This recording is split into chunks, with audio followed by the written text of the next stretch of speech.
En el vídeo anterior hemos dado unas pinceladas sobre la espirometría forzada, herramienta que hay que realizar. Y hemos visto también que una espirometría forzada con un volumen expiratorio forzado en el primer segundo, el FEF1 menor del 80%, pues es indicación de obstrucción, y también la morfología del asa. La cuestión es que no sabemos si este niño, que tiene un 79% en el FEF1 respecto a la población normal, es un valor normal o es anormal.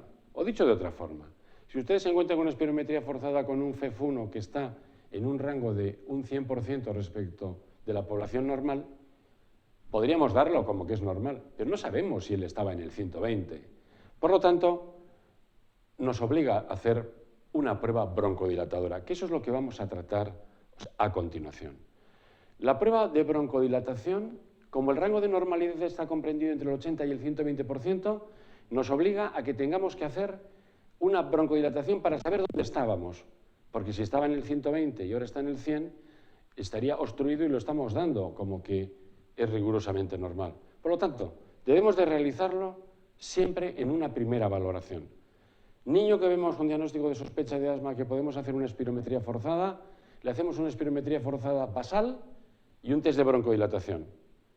Y debe de hacerse siempre que tengamos un niño con una obstrucción bronquial. Está por debajo del 80% o tiene una morfología de la curva de la rama expiratoria, de la rama descendente del asa expiratoria de la curva flujo-volumen con muesca hacia el eje, cóncava.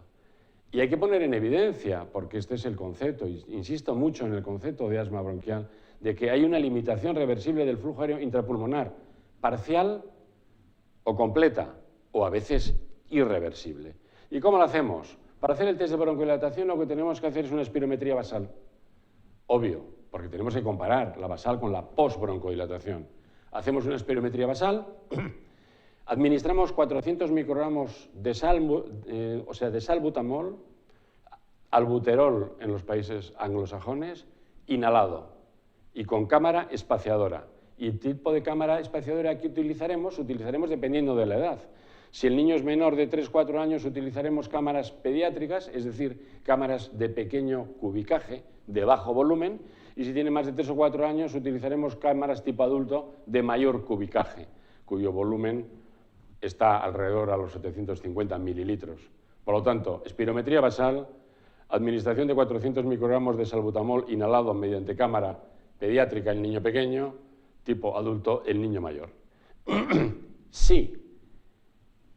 La segunda espirometría basal post-administrar el broncodilatador, el FEF1, el volumen expiratorio forzado en el primer segundo, mejora, se incrementa, aumenta igual o por encima de un 12%, diremos que el test de broncodilatación es positivo.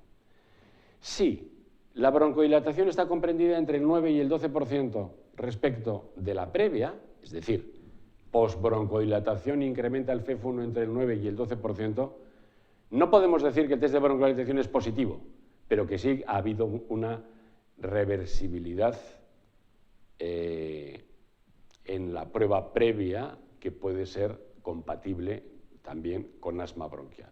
Por lo tanto, si el test de broncodilatación es positivo, apoya firmemente el diagnóstico de asma.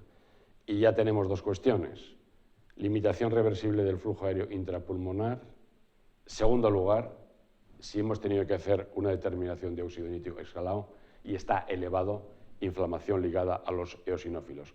Observen en esta diapositiva cómo en azul es la curva basal, espirometría forzada basal. Hemos administrado 400 microgramos de salbutamol en este niño mayor con cámara cubicaje adulto. Le hacemos una segunda curva, una segunda espirometría, postbroncodilatación, curva en rojo. Visualmente ya ven que se abre, que mejora, y el test de broncodilatación es positivo porque el FEF1 ha aumentado por encima del 12% en relación al basal. Por lo tanto, y resumen de este vídeo, el test de broncodilatación, que por supuesto se puede hacer con otras herramientas más sofisticadas, pero lo que ustedes deben de conocer es bajo espirometría forzada hemos puesto las bases para hablar de que hay una limitación reversible del flujo intrapulmonar y que esta nos apoya el diagnóstico de sospecha de asma que habíamos detectado a través de la historia clínica. Muchas gracias.